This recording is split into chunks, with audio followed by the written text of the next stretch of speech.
Today, we are going to make some grass. No, I'm not in Colorado, so it's not going to be that kind of grass. It's our techniques that are so simple and sensible, your mothers have practically built themselves.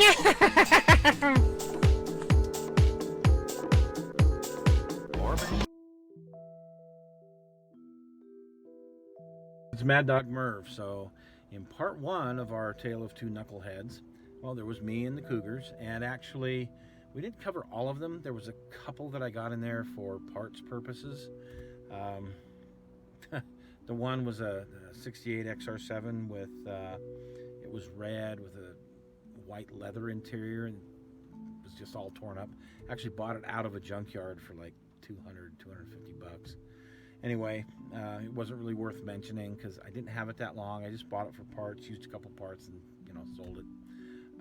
And then there was another one that I got. I actually had traded a car for it, and I'll include that in that car when I get to that point. So, but the part two is Dave Knopfsinger and his Novas. So let's check out Dave the Knucklehead and his Novas. Let me take just a minute and do this little tribute and introduce you to my best friend, Dave Knopfsinger, who we have been through thick and thin and buds since high school. So here is this picture of us taken in the fall of 1981. We called this group the Highland High Drag Racing Association. And Danny Miller with his 73 Charger on the far left, David Knopfsinger with his 72 Nova, myself, and then Mark Miller with his 72 Demon.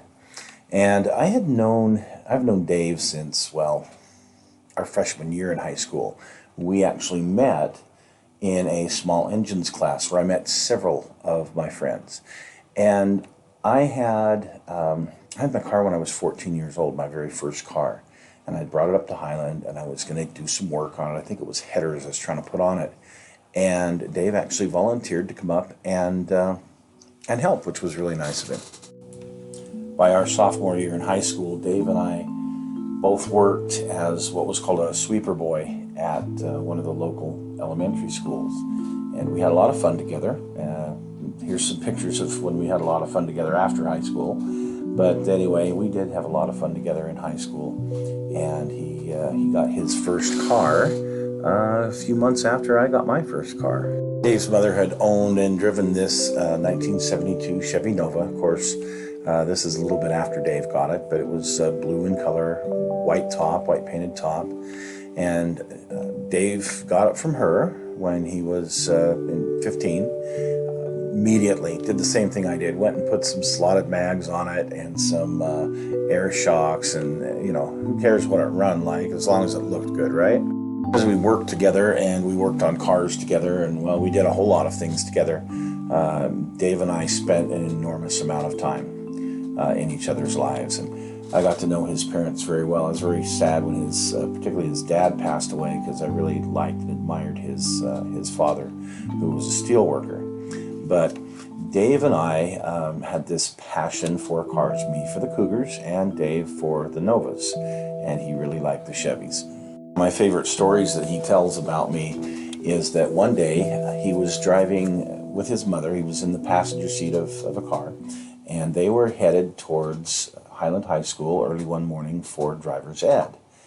And I come passing him in my car, and Dave says, "What? That's Mervyn. What the heck is he doing?" And his mother says, "Well, who's he?" And Dave says, "Well, he's got driver's ed with me." And she says, "What? He doesn't have a license? What's he doing out on the road?" Anyway, yeah, I drove quite a few times actually, before I ever had my license. And that was one of my favorite stories.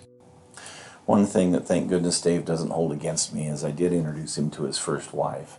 And the thing that he got out of that marriage, besides some real life experience, was he got 3 beautiful kids. But he doesn't hold against me, and then that's a good thing, I suppose. Later on in life, after Dave got married a second time to a wonderful, wonderful woman, he actually became an ordained minister. And he got to marry my son Kyle and his wife a few years ago, which I thought was a wonderful experience to be able to have my best friend do that. Dave had a wonderful career as a school custodian. He in Granite District and myself in Salt Lake City School District, and he came up and became a head custodian of an elementary and of a high school. before he retired from that, and actually is now back working as a head custodian of an elementary school. But that's my best buddy, Dave. He's quite the guy. Back to his Novas.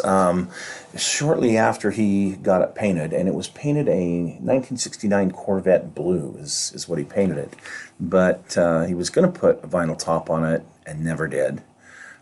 The car actually looked pretty good with these slotted rims, and of course we would always take the stickers that we got from the different parts we bought and put them in our rear quarter window. I don't know why we did it. It was just a fad back then.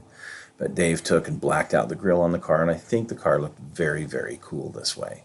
And this is how I remember it in the parking lot of Highland High School, peeling rubber. Once Dave got his shift kit in after the new engine, he got this, I think it was the Z-Gate shifter from Hearst, or B&M, I can't remember, whoever it was. But with his new manual valve body, this car really took off. It was pretty quick for back in the day. When I say pretty quick, to us, a 15-second car in the quarter mile was quick back then. Here we are at the high school drags, our senior year in the fall, and you can see that beautiful paint job. The body on this car was really, really nice. For some reason, he had to put his spare on, because I think he had one front tire that was about bald. But anyway, this is how I remember Dave's car. And, well, he didn't keep it long after high school. But I did, a few years ago, build this replica and give to him. Not quite the right blue, but, fairly close. Anyway, Dave has this replica that he can look at all the time now. This one's kind of a fun story. So, Dave, during his super senior year, allowed his girlfriend to tear apart the old 72 that he had. Anyway, Dave saw this Nova, this 1970 Nova, sitting at a used car lot on State Street and about 3900 South in that area. Anyway, $300, and he couldn't pass it up, so he picked it up. The only thing was, to get it home, they had to put like power steering fluid or something. I can't remember what it was exactly. They had to put in the transmission just to get it to shift, because the transmission was pretty much shot. And of course, after they did that, yes, it was definitely shot. But he got this home, parked it, actually wound up making a profit off of it by selling it to somebody else he knew. Anyway, just kind of a fun story how they had to get it going. After Dave married his high school sweetheart, they picked up this Nova here that he actually drove for little while. This is one he didn't get much of a chance to fix up, but he did drive this for a while, and well, eventually wound up selling this as well. He told me he made a pretty decent profit when he sold this one, but like me, he just kept going through them. But like me, Dave started to raise a family, and well, didn't really have money to be messing around with cars. But as his 3 kids started to get just a little bit older, the urge got to him again, and he found this 1971 Rally Nova. And in the shadowed area, you can't see it, but the rear quarter was caved in on this. But it was a really good runner, really nice car, actually. And I think he paid like $500-600 for it. So he got that, and then he found this 72 SS that had, and you can't see it in this picture, but on the driver's side, it had some driver's side damage. And what he was originally going to do was take the rear quarter off this, put it on the Rally, all that kind of stuff.